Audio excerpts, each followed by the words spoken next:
트럼프 미국 대통령이 지난 대선 때 러시아 측과 내통한 의혹, 이른바 러시아 스캔들로 탄핵까지 거론되는 상황인 가운데 최고 실세로 불리는 트럼프의 사위 쿠시너가 의회 청문회에 출석했습니다. 쿠시너는 이 관련 의혹을 전면 부인했습니다. 워싱턴 박승진 특파원입니다. 트럼프의 사위 제러드 쿠시너 백악관 선임 고문이 의회에 도착했습니다. 지난 미국 대선 과정에서 러시아 측 인사들을 만나 대선 개입 등의 내통을 했다는 의혹, 이른바 러시아 스캔들의 몸통으로 지목돼 청문회 증언대에 선 것입니다. 쿠시너는 부적절한 접촉이 없었다며 관련 의혹을 전면 부인했습니다. I did not collude with Russia, nor do I know of anyone else in the campaign who did so. 야당인 민주당은 쿠시너의 공직 사퇴를 요구하고 있습니다. 트럼프의 큰아들 트럼프 주니어와 폴 매너포트 전 대선 캠프 선대 본부장도 모레 청문회에 나옵니다. 이들 3명은 지난해 6월 힐러리 클린턴에 대한 정보를 주겠다는 러시아 변호사 등과 만난 사실이 드러나 의혹이 확산됐습니다. 트럼프 대통령은 노골적으로 불만을 드러냈습니다. 트위터를 통해 정치권은 시궁창, 그 시작은 가짜뉴스 언론이라면서 힐러리의 이메일 스캔들은 놔두고 드러난 게 없는 러시아 스캔들만 들쑤신다고 주장했습니다. 뮬러 특검팀의 수사가 진행 중인 가운데 오늘 나온 트럼프 탄핵 여론조사 결과는 42대 42로 팽팽합니다. 취임 6개월여 만에 트럼프 대통령이 최대 정치적 고비를 맞고 있습니다. 워싱턴에서 MBC 뉴스 박승진입니다. 29년 전 재벌가 아들과 대통령 딸의 혼인으로 화제가 됐던 최태원 SK그룹 회장 부부가 결국 이혼 절차에 들어갔습니다. 최 회장 측이 지난주 법원에 이혼 조정을 신청한 사실이 확인된 건데요. 김태훈 기자의 보도입니다. 최태원 SK그룹 회장은 지난 19일 부인 노소영 아트센터나비 관장과의 이혼 조정 신청서를 서울 가정법원에 냈습니다. 지난 1988년 결혼한 이후 29년 만입니다. 최 회장은 재작년 한 일간지에 편지를 보내 노 관장과 이혼 의사를 밝히며 혼외 자녀의 존재를 공개하기도 했습니다. 10년이 넘게 깊은 골을 사이에 두고 지냈다며 이혼 논의를 이어가던 중 우연히 마음의 위로가 되는 사람을 만났다고 했습니다. 그러면서 수년 전 그 사람과의 사이에 아이가 태어났다고 설명했습니다. 4년 전 작성된 최 회장의 이혼 소장 역시 당시 함께 공개됐습니다.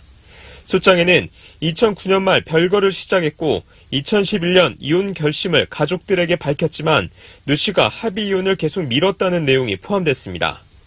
최 회장은 조정 대상에 재산 분할은 포함하지 않았지만 향후 노 관장이 이혼에 동의해 재산 분할을 신청하면 조정 대상에 포함됩니다.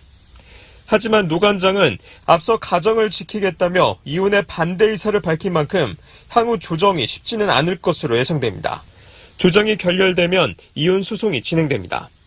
법조계에서는 이혼 소송이 진행될 경우 외도를 통해 혼외자를 낳은 최 회장에게 불리할 것이라는 관측이 나오고 있습니다. 대법원은 혼인 파탄에 책임이 있는 배우자는 이혼 청구를 받아들이지 않는 유책주의를 고수하고 있습니다. MBC 뉴스 김태현입니다.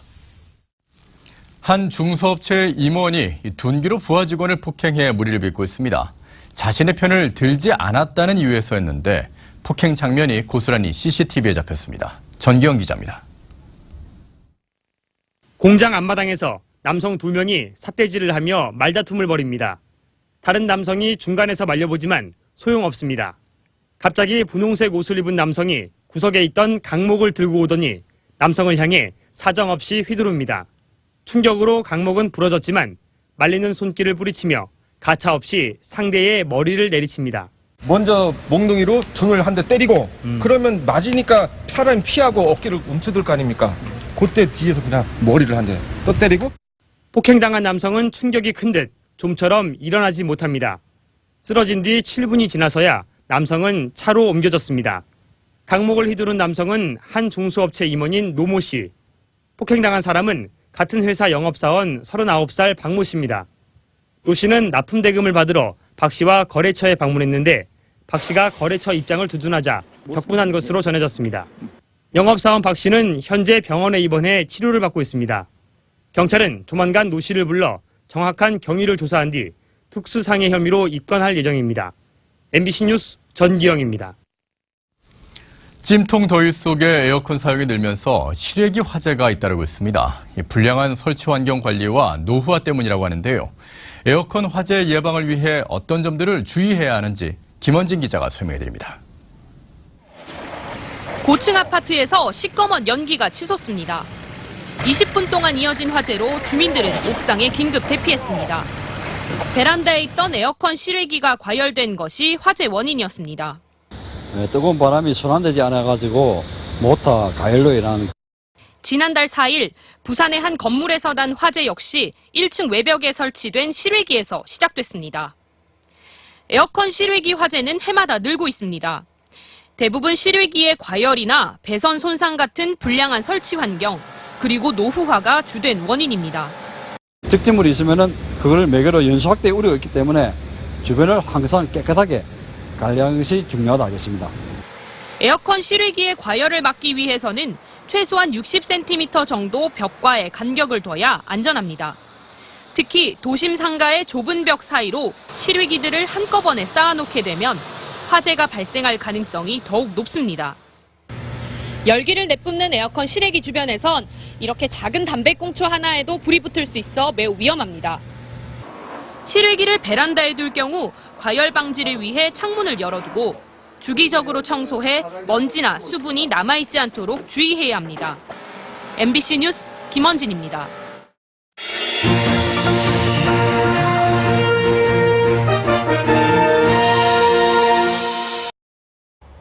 여러분 안녕하십니까? 오늘 경북 동해안 지역은 흐리고 가끔 비가 내리겠습니다. 예상 강수량은 내일 새벽까지 30에서 80mm이고 천둥, 번개를 동반한 시간당 20mm 안팎의 강한 비가 내리는 곳이 있겠습니다. 경주에는 오늘 낮 호우 예비특보가 내려져 있습니다. 오늘 아침 최저 기온은 23도에서 26도의 분포로 경주에서 열대야 현상이 이어졌지만 낮 최고 기온은 25도에서 28도에 머무르겠습니다. 바다의 물결은 0.5에서 2m로 비교적 낮게 일겠습니다. 한반도에서 해가 가장 먼저 뜨고 우리나라 산업화를 선도한 동남권 세계도시 협의체인 해오름 동맹이 결성 1년을 맞았습니다. 각 도시의 강점을 공유하고 지원해 인구 200만, 경제 규모 95조 원의 대도시로 도약하기 위해서는 어떤 전략이 필요한지 새 도시 시장들이 비전을 선포했습니다. 김기영 기자가 보도합니다. 지난해 6월 울산 포항 고속도로 개통을 계기로 신라 문화권인 울산 경주 포항이 상생 발전하자며 출범한 해오름 동맹. 지난 1년 동안 원자력 연구개발 업무 협약과 에너지 원료 교환망 구축 타당성 조사, 전기차 공동 보급, 3D 프린팅 테크숍 공동 운영, 동해남부선 폐선 부지 활용 방안 등 공동 현안에 머리를 맞댔습니다. 1주년 비전 선포식에서 울산발전연구원과 대구경북연구원은 동해남북권 상생발전 전략연구 공동용역을 통해 30여 개의 발굴 사업 중 11대 선도 사업을 선정해 발표했습니다. 행정구역을 넘어 소통과 협력의 시대를 연 전국 최초의 광역발전 모델인 해오름 동맹에 정부도 관심을 주고 있습니다.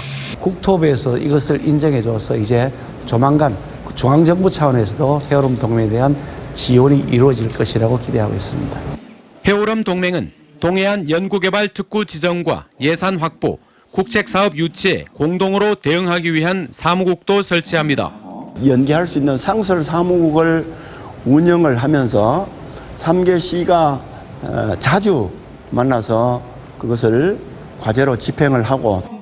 문화관광 분야는 지난해 고속도로 개통과 도시 간 경계가 허물어지면서 동맹의 효과를 가장 먼저 누릴 것으로 기대됩니다. 경주의 그 문화자산을 우리 양도시에 제공을 하고 그 활용을 통해서 우리 경주시의 문화적 힘을 키워나가는 것이 큰 과제가 되었다고 생각하고. 포항의 첨단 신소재, 경주의 부품, 울산의 최종재 등 탄탄한 보완적 산업 생태계가 구축돼 있는 만큼 해오름 동맹이 동해 남북권 경제 성장의 기폭제가 되고 나아가 우리나라 제도약의 모델이 될지 관심이 집중되고 있습니다. MBC 뉴스 김기영입니다. 국회 기획재정위원회 소속 박명재 의원은 어린이 보호구역 내에 보행 안전시설 설치를 의무화하는 도로교통법 개정안을 추진한다고 밝혔습니다. 박 의원은 스쿨존 내 보행 안전을 위해 필요한 장비나 시설은 설치를 의무화하지 않아 지자체가 중점적으로 추진하는 정책의 예산이나 정부의 대형 SOC 예산 등에 비해 뒷전으로 밀려나고 있다고 지적했습니다. 국민안전처 조사에 따르면 스쿨존으로 지정된 초등학교 6,052개소를 조사한 결과 초등학교 주변에 보도가 없는 도로는 전체의 30%에 달했습니다. 경북도 내 의료단체로 구성된 해외 의료봉사단이 지난 주말 캄보디아의 한 마을로 출발해 6일 동안 의료봉사에 나섰습니다.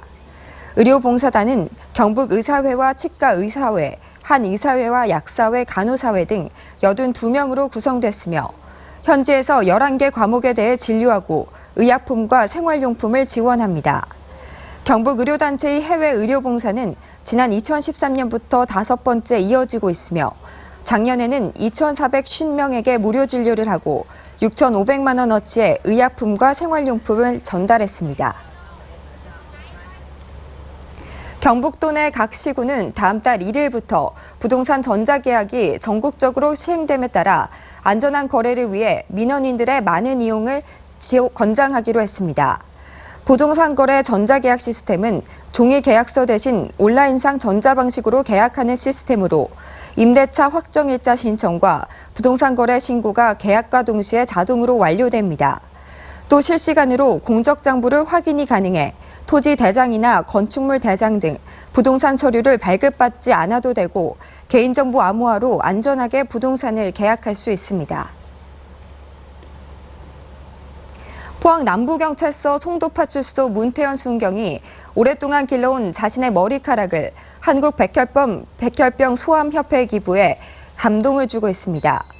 문 순경은 지난 2015년부터 30cm가 되도록 기른 머리카락을 기부했으며 건강한 머리카락을 위해 염색과 파마를 하지 않는 등 불편함도 감수했습니다. 네, 이상으로 포항 MBC 뉴스를 마칩니다. 여러분 고맙습니다.